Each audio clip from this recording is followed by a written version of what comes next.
They're 2, they're 4, they're 6, they're 8. Shunting, roll, stacking, hauling freight.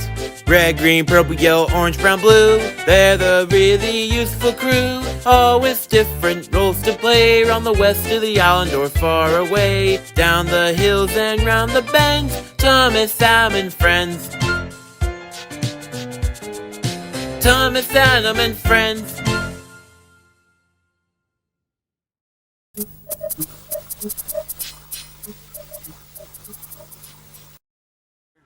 Peter Sam had gotten some rocks clogged up in his funnel from working at the Blue Mountain Quarry, so he had to be taken to the Steamworks. All he could do was watch as work progressed around him while other engines puffed in and out of the works. Sizzling fireboxes. I feel bad for engines who go to the washdown every 5 seconds with quarry dust, as well as those who come here to fix scratches and problems with stones stuck in certain parts. It's like sand and sunburn sticking to a human body after returning from the beach. Why do engines work at quarries anyway? Wouldn't it be more convenient to have lorries there? Every job is important, my friend, and side effects happen in every one of them. And sure, lorries are ideal transport of stone, but railways need money from goods clients as well. Quarries have more to them than you think. You might learn that one day. Just then, Neville arrived with supplies, as well as a small blue tender engine with Arlesdale labeled on his tender. And of course, we all know this guy much too well. Though, he looks a lot different than usual. No wait, actually he's looked this way for a very long time, but we had to wait until now to see his different style. Blimey, who are you? You're the smallest engine I've ever seen. Oh, hello there. I'm Bert. You're Peter Sam. You used to be called Stuart and worked with Sir Handel and Duke back on the Mid-Sodor Railway. That's right. You must be a miniature gauge engine. I forgot you used part of the Mid-Sodor Railway to make yours. But we also had other engines like Ronald, Freddie, Proteus, Atlas, Jim, Tim, Bertram, Jennings, Albert, other engines that were Lord, and Stanley, who sadly drowned in the infamous flood as a generator at the mines of Casnaharwan back in December of 46.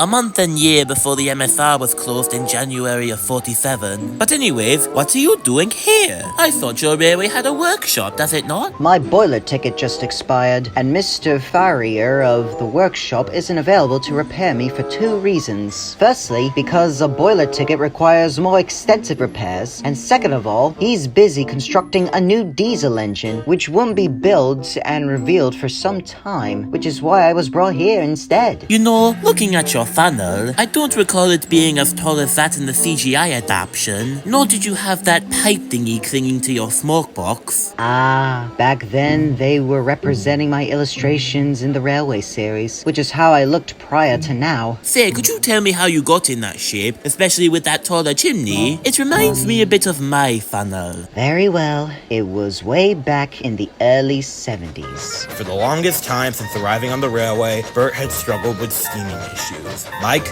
Rex, and Frank would often tease him for it, especially after Bert had strained so much his tender coupling broke, and his driver had to use a glue stick to connect Bert and his tender back together after saying he didn't want to stick around. His issues carried on until one day, Bert had broken down while pulling the railway's new saloon coaches, and Sigurd of Arlesdale, the maintenance diesel, was woken up from her standby shed at the top station to go and help him. Come on, old girl. Bert's stuck on the line with his passengers. We need to take him back to Augsburg West and then escort Bert to the workshop. Again? That's the 3rd time this month.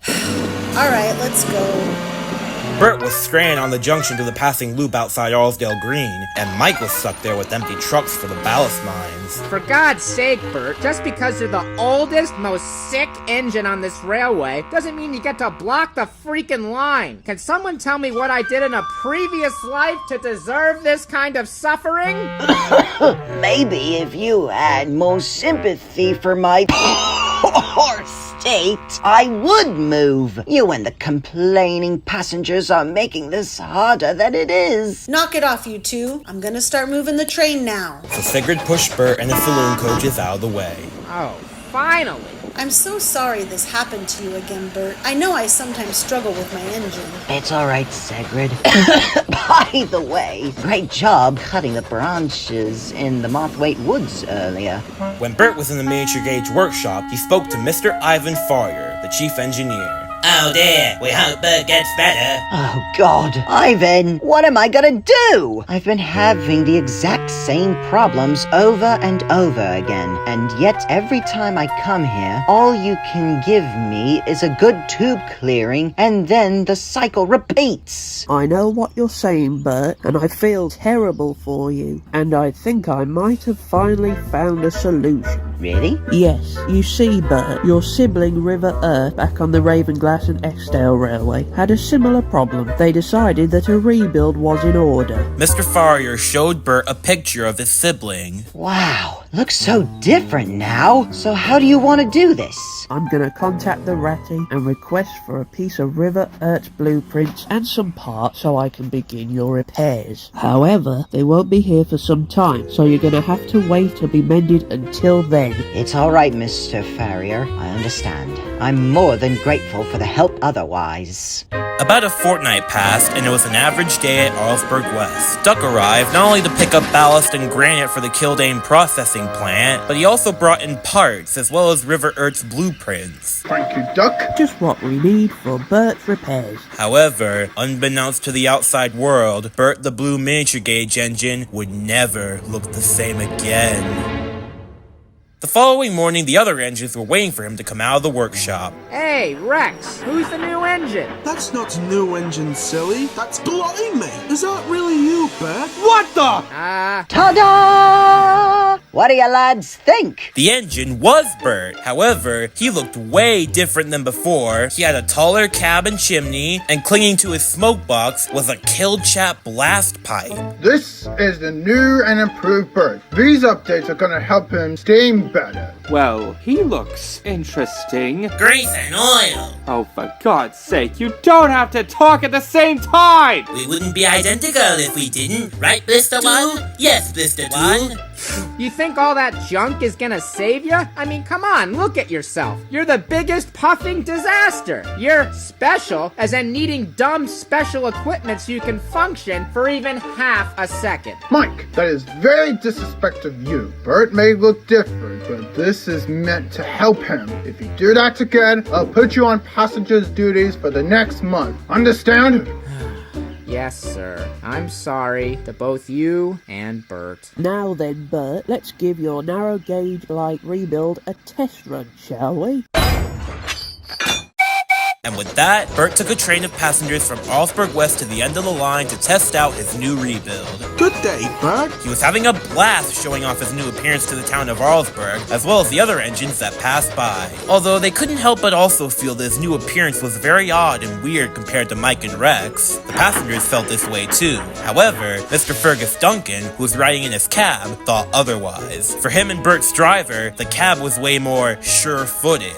Incredible! That was a much smoother ride. Hello, Bert. Wow, I heard you got revamped. You've certainly changed a lot in a fortnight. Agreed, though you look a lot different now. But if this means you never have to cut your smallpox off again, then by all means. Despite the mixed criticism, Bert had a splendid run without any issues. And when he got back in the early afternoon, the other engines heard all about it. Wow, Bert, I saw you fly down the line here and back completely free of problems. Sorry for doubting you earlier. Thanks, Frank. I'd also say I look rather handsome. You know, maybe I should get a blast pipe and tall chimney like you if I ever have any steam problems. Well, I know that I won't be joining you. Just what in the world is this disabled hodgepodge influencing you to do? He's a failure when it comes to being a normal engine. Shut up. You know what, Mike? I've had enough of you talking rubbish of my rebuild. The small controller literally told you earlier not to. It's completely disrespectful and offensive to those that are handicapped. First, you're unsympathetic towards my problems with Rex, and then I just get out of the shops this morning and you still tease me? You might be all perfect and everything and don't need all this junk to function properly, but I do. I'll show you how useful I really am. Hey, Bert, what are you doing? Why are you coming up from behind me on the chute? Ow! Take that! Mike, Duck! Oh, my boiler! Bert has shoved Mike and his trucks right off the edge of the ballast chute. Mike, are you alright? What do you think? I ought to kill you for that one, Bert. I like to see you try. Bert, you shouldn't have done that. Was I wrong to teach him a lesson? Well, no, I don't think you were. Well, I do, Bert the miniature gauge engine. Mike was bruised and battered from the damage he received, which was too much for him to be repaired by Mr. Farrier inside the workshop, so he had to be taken to the Steamworks instead behind Duck's train. I probably deserve that, but I refuse to ever face that reality and will continue to dive into my own delusions. Shut up! To think that I wanted to bring Diddley to work with me before she went to the vet at the last minute. She would have been crushed by the falling trucks and Mike. Thank goodness she isn't dead. Bert, what is the meaning of this? I am incredibly disappointed in you. You have caused serious damage to Mike and very near Duck. I'm sorry, sir. I didn't mean to cause this much damage, but Mike was taunting my rebuild again, and I'd had enough of it. Well, I'm speaking to him when he returned for the works. That doesn't give you the right to shove him off the ballast chute. You're all going to the sheds until I can trust you again. Yes, sir. The other engines felt sorry for him, but didn't know how to cheer him up. However, their chance came sooner than expected. Along the line, a lorry had been having some engine problems and broke down right in the middle of the crossing. The lorry driver tried to start up the engine, but to no avail. He was about to call for help when... That's torn it. It's Rex. Rex was coming down the line with a passenger train. Rex! Rex! Watch out! Slow down! Stop! Stop!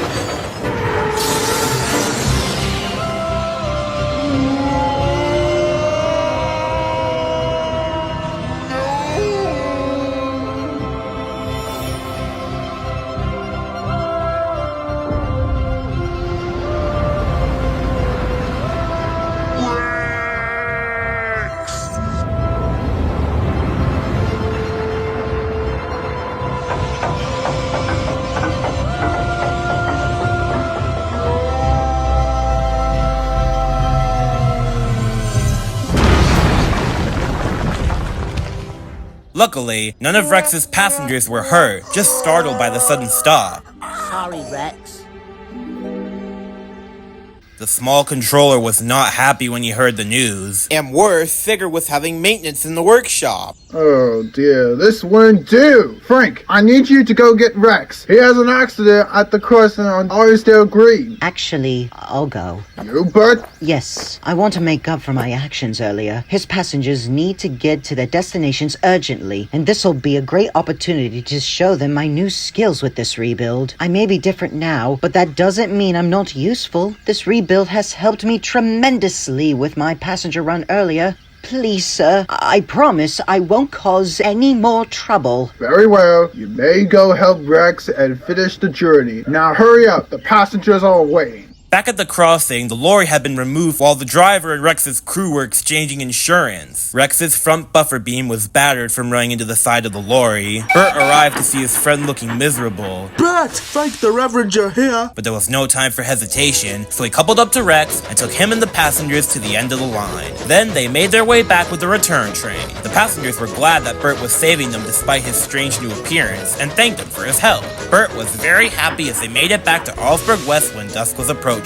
Well done, Bert. This definitely makes up of your actions earlier. And speaking of which, I'm in quite the pickle with two of my engines out of service. Me and Sigurd can take over Mike and Rex's work for you, sir. Excellent. Your rebuild is certainly pay off. You're proving yourself to be a really useful once more. Well, I'll be. Your rebuild has proven useful after all. And in less than 24 hours, too. The passengers cheered for the little blue engine, and while Rex gave an excited whistle, Thank you so much for helping me. the diesels blasted their horns. engines. Congrats, Bert! That's our boy Bert! Bert was overjoyed as he shunted Rex into the workshop for Mr. Farrier to mend his buffer beam. Even Mike congratulated him for his heroic actions when he returned. Not bad, but I'm still gonna shove my trucks up your stupid tender. Bert couldn't be more proud to be a revamped, really useful member of the Arlesdale Miniature Railway, and his new narrow gauge-like design with a taller chimney and kill chap blast pipe would be used by Mr. Farrier in the workshop to construct a certain yellow engine 3 years later. But we all know that story, don't we? And that's how I've been steaming freely for the last 51 years. You're not the only one who's had funnel problems. I remember when I got this diesel funnel after my accident at the old slate quarry. It was strange at first, and I'd claimed that someone squashed it. But the other engines soon wished they had a funnel like mine.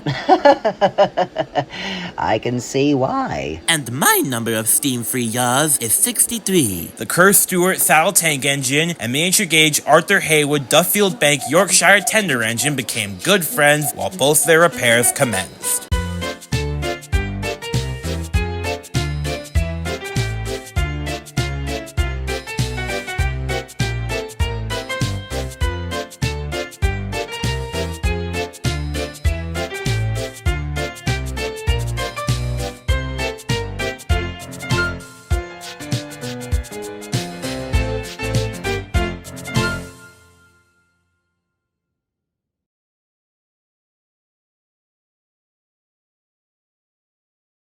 Before this video ends, I would just like to give a massive shout out and thank you to Enterprising Engine 93, aka Matt, for agreeing to be a special guest in this episode and for playing Mike. If I had a nickel for every time he was a special guest in my series, going back to Season 6, Episode 6, Shivering Shouts, where he played the Farquhar Station Master, I'd have 2 nickels. Which isn't a lot, but I'm extremely blessed that it happened twice. If you guys are wondering how I got in contact with Matt, here's a little tip for you. So this may not work for all of you, but my advice is that whenever you want to have a special guest in an episode, make sure to ask if they want to be a special guest in your series right after they upload something. Because from my experiences, they may not respond to comments on their posts an hour after they release it. Just what in the world is this disabled hodgepodge influencing you? Okay, thanks, bye!